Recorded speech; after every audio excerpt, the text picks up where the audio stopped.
안녕하세요. 볼리TV 유지용 기자입니다. 네, 드디어 4강 첫 경기가 마무리가 됐습니다. 아르헨티나가 크로아티아를 3대 0으로 꺾고 결승에 성공을 했습니다. 네, 2014년 브라질 월드컵 이후 무려 8년 만에 이제 다시 한번 결승 무대에 서게 됐습니다. 네, 오늘은 이 경기 한번 후토크를 진행해 보도록 하겠습니다. 네, 먼저 볼리 선정 MOM 한번 꼽아보겠습니다. 네, 뭐 이견이 없겠죠? 리오넬 메시입니다. 네, 1골 1도움을 올렸고요. 선제골 그리고 쐐기골을 돕는 그런 두 번의 결정적인 기회를 만들면서 팀을 승리로 이끌었습니다. 또 경기 영향력도 굉장히 뛰어난데 특히 메시 선수가 자랑하는 이 드리블 능력으로 상대 수비를 휘저었습니다. 이날 드리블만 한 5개를 성공을 시키면서 총 7번 중에 5번, 그러니까 한 70%가 넘는 드리블 성공률을 보였습니다. 후반전에 쐐기골을 돕는 과정에서 그바르디올을 제치인 정말 그 드리블은 예전에 전성기 메시를 좀 떠올리게 하는 그런 장면이었던 것 같아요. 그래서 이날 1골 1도움으로 음바페를 제치고 월드컵 득점 선두로 떠올랐고요. 그리고 도움 순위에서도 브루노 페르난데스, 앙투안 그리즈만, 해리 케인과 동률이 되면서 공동 1등으로 올랐습니다. 근데 여기서 페르난데스랑 케인은 이미 월드컵에서 탈락을 했으니까 마지막까지 좀 그리즈만과 경쟁을 펼칠 것으로 예상이 됩니다. 어쨌든 지금 도움왕과 득점왕 모두 가능한 상황이란 거 알려드리겠습니다. 추가로 메시만큼 활약한 알바레스 선수가 있는데요. 이 선수 활약상은 뒤에 경기 리뷰하면서 한번 언급을 해보도록 하겠습니다. 네, 경기 요약 한번 해보겠습니다. 전체 점유율은 크로아티아가 한 6대 4등조로 앞섰어요.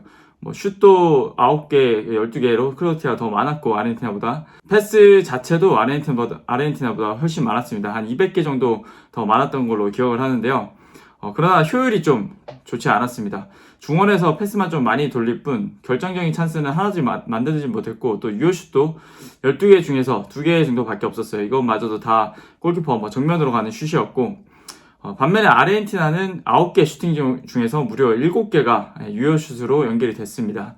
전반 17분까지는 좀 슛이 나오지 않으면서 좀 답답한 경기가 이어지는 듯 했는데 전반 31분경에 알바레스가 뒷공간 침도 한 번으로 기회를 만들어냈고 슛까지 시도를 했는데 리바코비치 골키퍼한테 걸려서 넘어졌어요. 근데 슈팅이 골문 앞에서 가로막혔는데 주심은 그래서 페널티킥을 선언했고 메시가 페널티킥 키커로 나서서 선제골을 성공을 시켰습니다. 전반 38분에는 알바레스가 직접 단독 드리블로 득점에 성공을 했는데요. 하프라인 뒤쪽에서부터 쭉 치고 올라간 다음에 박스 안까지 진입을 했고 거기서 유라노비치, 소사가 한 번씩 걷어내는 상황이 있었는데 그게 다 알바레스 몸에 맞고 그대로 골대 방향으로 흘렀어요. 근데 알바레스는 이제 리바코비치 나오는 거 보고 그냥 강하게 슈팅을 해서 골망을 갈랐습니다. 그래서 전반전은 2대 0으로 종료가 됐고요. 후반전에는 크로아티아가 오르시치, 블라시치, 페트코비치를 차례로 투입을 하면서 공격적으로 좀 변화를 가져갔어요. 근데 득점은 아르헨티나가 터뜨렸습니다. 후반 24분에 아까 설명드렸던 메시가 그바르디올을 완전히 제치고 컷백 패스를 내줬고 이거를 알바레스가 논스톱 슈팅으로 때려서 세 번째 골을 넣었습니다. 이게 쐐기골이 됐고요. 그래서 아르헨티나가 3대 0 완승으로 좀 결승으로 향하게 됐습니다. 네, 이제 경기 포인트 한번 살펴보겠습니다. 첫 번째는 아르헨티나가 드디어 메시의 파트너를 찾았다. 네, 바로 알바레스 선수입니다. 알바레스 선수는 이날 2골을 넣었고 또 PK를 유도를 해내면서 아르헨티나가 만들어낸 3골에 모두 관여를 했는데요. 사실 알바레스는 이번 대회 전까지만 해도 주전 자원이라기보다는 그냥 후보 자원, 조커 자원 이 정도로 좀 꼽혔었는데 인터밀란에서 계속 득점력을 보여줬던 라우타로 마르티네스가 대회에 들어오면서 오히려 좋지 않은 모습을 보이면서 좀 밀려났고 폴란드전에서는 알바레스가 선발로 나섰는데 그 경기에서 바로 득점을 터뜨리면서 좀 주전 자리를 꿰찼습니다. 16강전에서는 폴란드를 상대로 또 연속골을 넣었고요. 8강전에는 잠깐 침묵을 했지만 또 이번 경기에서는 멀티골을 넣고 또 3골에 관여하는 그런 활약으로 좀 완전히 아르헨티나의 새로운 메시의 파트너로 자리를 잡았다고 볼 수 있겠습니다. 이번 2골로 월드컵 총 4골이 되면서 득점 랭킹에서도 3위로 올라섰고요. 또 22세 316일의 나이로 펠레 이후 월드컵 준결승 혹은 결승에서 멀티골을 터뜨린 두 번째 선수가 됐다고 합니다. 그러니까 이렇게 새로운 기록도 만들어진 거죠. 알바레스는 22살밖에 되지 않는 신성입니다. 맨시티에 입단하면서 좀 많은 관심을 모았던 선수인데 사실 이 선수가 월드컵에서 이 정도 활약을 해줄 거라고 예상한 사람은 별로 없었어요. 근데도 메시의 파트너 그리고 메시의 파트너 자리가 굉장히 까다로운 자리잖아요. 뭐 예전에 곤살로 이구아인이나 세리오 아구에로 다 한 리그나 이런 데서 득점왕을 차지했던 선수들도 잘 소화해내는데 굉장히 어려움을 겪었던 그런 자리인데 근데 이 선수가 이번 월드컵에서 메시의 완전한 파트너로 좀 자리 잡는 모습을 좀 보여줬습니다. 네, 그러면서 이제 월드컵 차세대 스타로 좀 자리매김하고 있는 것 같고요. 만약에 월드컵 결승에서 메시한테 이번에 우승컵을 안기게 되면 아마 후대에는 좀 더 평가가 더 훨씬 좋은 선수로 남게 되겠죠. 그리고 앞으로 더 기대할 그런 선수로 남을 것 같습니다. 두 번째는 모드리치의 라스트 댄스가 4강에서 마무리가 됐습니다. 반면에 메시는 결승에서 마지막 라스트 댄스를 추게 됐죠. 경기 전부터 가장 화제를 모았던 매치업 중 하나인데요. 모드리치 대 메시. 두 선수 모두 뭐 한 시대를 풍미한 축구 천재들이라고 볼 수 있겠죠. 둘 다 발롱도르 수상자이기도 하고 결과는 메시의 승리였습니다. 모드리치는 이날도 드리블 3개로 메시가 5개를 시도하는 데 비해서 한 2개 적었지만 그래도 메시만큼의 좋은 활약을 보여줬었는데요. 뭐 어쨌든 팀 전력에서도 크게 밀렸고 또 체력적으로도 많이 떨어진 상태였어요.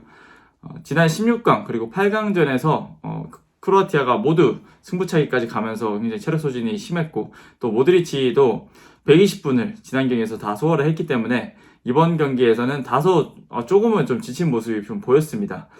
그리고 또 공격적으로 하다기보다는 이번 대회에서는 좀 더 수비적으로 하거나 후방 빌드업을 담당을 하다 보니까 공격적으로도 좀 많은 영향력을 발휘하지는 못했고 후반전에는 좀 중거리 슛도 시도를 하면서 득점을 노리는 모습도 보였는데 하필 또 그 시도한 중거리 슛이 수비 맞고 자기 얼굴 맞으면서 얼굴이 굉장히 빨간 상태가 됐습니다. 굉장히 아파 보였는데 결국 그렇게 빨개진 상태로 후반 36분에 교체 아웃되면서 뭐 자신의 마지막 월드컵은 아니지만 3, 4위전이 있으니까 네, 마지막 4강전은 그렇게 좀 마무리를 하게 됐고요.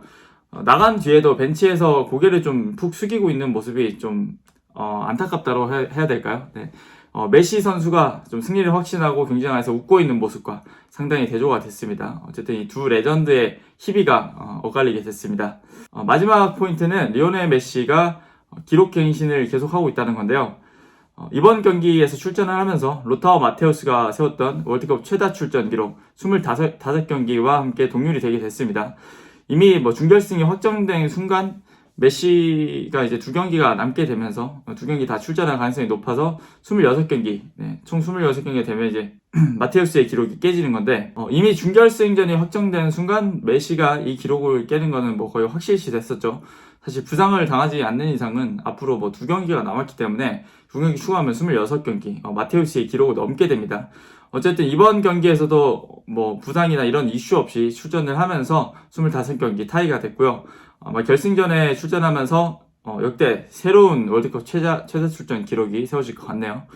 네, 그리고 월드컵 16강, 8강, 4강에서 모두 득점한 역대 6번째 선수로 이름을 남기게 됐고요. 1966년 이후에 월드컵 4경기에서 골과 도움을 기록한 첫 번째 선수입니다. 또 월드컵 11골 8도움으로 아르헨티나 역대 월드컵 득점 1위인 가브리엘 바티스투타를 제치고 또 단독 1위로 올라섰고 최다 공격 포인트에서도 19개로 단독 1위입니다. 마라도나와는 3개 차이입니다.